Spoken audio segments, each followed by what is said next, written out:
Here we go, guys. Euro 2024 final. It's finally almost here. It's happening this Sunday, 8 p.m. kickoff time here in the UK, 9 p.m. local time in Berlin. It's at the Olympiastadion, an incredible stadium. I can't wait to watch this, not least because I have skin in the game, as you know. It's England against Spain.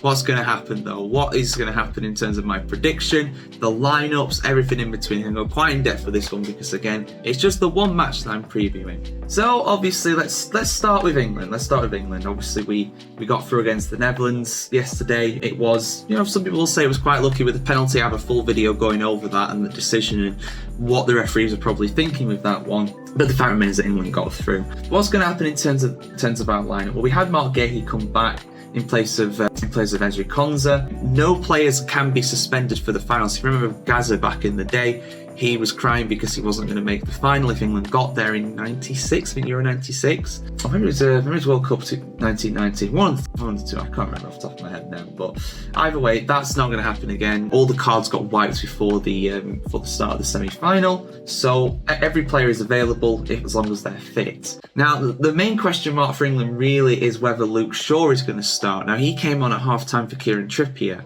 Trippier was on a yellow card though. I feel like that probably factored into Southgate's decision. Is Luke Shaw going to start the final? Remember he started against Italy in the final 3 years ago and he scored. So that'll probably be on Southgate's mind too. Personally, he looked good, Shaw. He really looked good and he was crossing some excellent balls into the box. As long as he thinks, we don't know.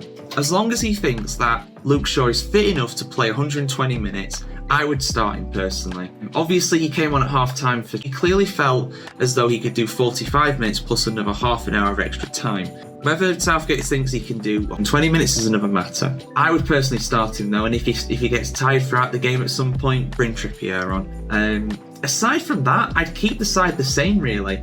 Saka's doing amazingly well in that right wing-back role. It's allowing Foden to be playing more centrally. Same with Bellingham. It's allowing him a bit more freedom as well to Mainu, who's been excellent. Rice, I would still keep him in the side despite his mistake against the Netherlands, costing us a goal. So yeah, I would only do one change personally. I would just bring in Shaw for Trippier. That would be my only change for England. For Spain, well, Dani Carvajal is most likely going to start. He was suspended for the semi-final against France, so he should come in place of Jesus Navas at right back. Aside from that though, I don't think Spain are really going to do many changes. If it ain't broke, don't fix it. Ruiz and Rodri in central midfield, Nacho and Laporte at the back, even Cucurella at left back has been doing good.